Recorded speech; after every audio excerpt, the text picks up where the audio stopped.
Action लगातार जारी है। 1200 झुग्गियों को ध्वस्त किया जा रहा है। भूमिहीन कैंप पर बता दें कि ये 1200 अवैध घर जो है बनाए गए थे, झुग्गियां थी, झोपड़ियां थी, अवैध कॉलोनियां थी। और कल जंगपुरा में बता दें कि बुलडोजर कार्रवाई जो हुई थी, उसके बाद हम लगातार देख रहे हैं कि ताबड़तोड़ बुलडोजर जो है वो दिल्ली प्रशासन की तरफ से चलाया जा रहा है। 9 जून को इलाका खाली करने का नोटिस जो है वो जारी किया गया था। यहाँ पर आपको एक बात क्लियर कर दें कि जितने भी डिमोलिशन ड्राइव चलाई जा रही है, कोर्ट के ऑर्डर्स पर चलाई जा रही है।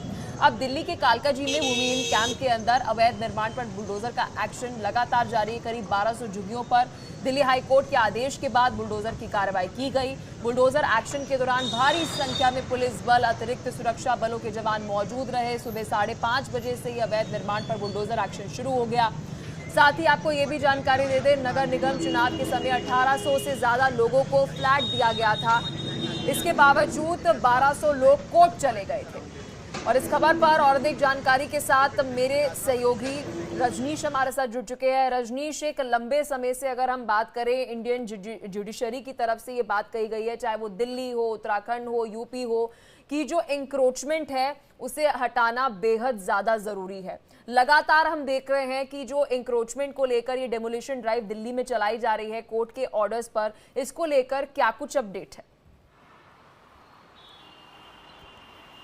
देखिए पलक, इससे पहले मैं पहले आज की जानकारी आपको दे दूं कि आज कालकाजी में तकरीबन 1200 जो है वो झुग्गियों को हटाया गया है।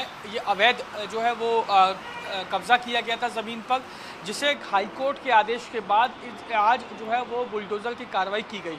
इससे पहले इनको नोटिस दिया गया था, लेकिन नोटिस देने के बावजूद ये लोग वहाँ से नहीं गए, जिसके बाद आज सुबह से ही बुलडोज़र की कार्रवाई चल रही है। आपको याद होगा, इससे पहले जो जंगपुरा के मद्रासी कॉलोनी में भी 300 झुग्गियों को जो है वो हटाया गया था। उन्हें भी हाईकोर्ट के आदेश पर ही हटाया गया था। उनको भी हटाने पहले घर खाली करने का नोटिस पहले से दिया गया था, लेकिन वो नहीं हटे, जिसके बाद बुलडोज़र की कार्रवाई की गई। सवाल ये उठता है कि बुलडोज़र की कार्रवाई हो क्यों रही है। दरअसल ये सरकारी ज़मीन है। इस सरकारी ज़मीन पे जिस तरीके से कब्जा कर अपने आशियाना बसाया हुआ है, उन लोगों के खिलाफ कार्रवाई की जा रही है। साथ ही ये भी बताया जा रहा है कि जो लोग बाहर से आते हैं, अवैध रूप से बांग्लादेशी जो होते हैं, जिन पे भी लगातार दिल्ली पुलिस कार्रवाई कर रही है, वो लोग भी ऐसे ही एनक्रोचमेंट में जो है वो छिप कर रहते हैं और जो है वो दिल्ली में रहकर तमाम जो गैर कानूनी जो गतिविधियां हैं, गैर कानूनी जो है काम है, वो करते हैं।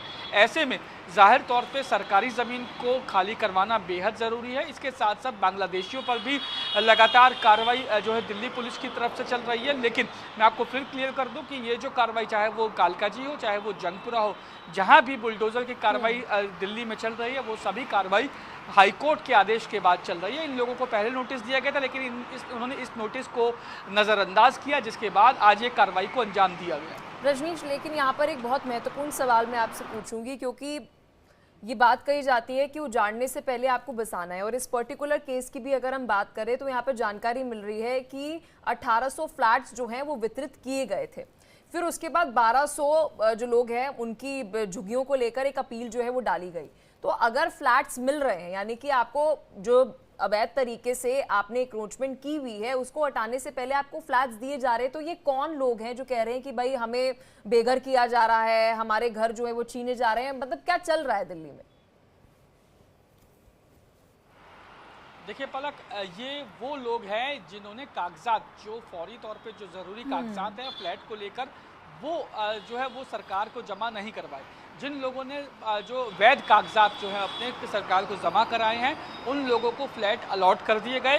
हालांकि जिन लोगों ने कागजात जमा नहीं कराए, उन लोगों को फ्लैट अलॉट नहीं किया गया। तो ये तमाम जो लोग हैं, ये वही लोग बताए जा रहे हैं कि जिन लोगों ने कागजी कार्रवाई को पूरा नहीं किया था।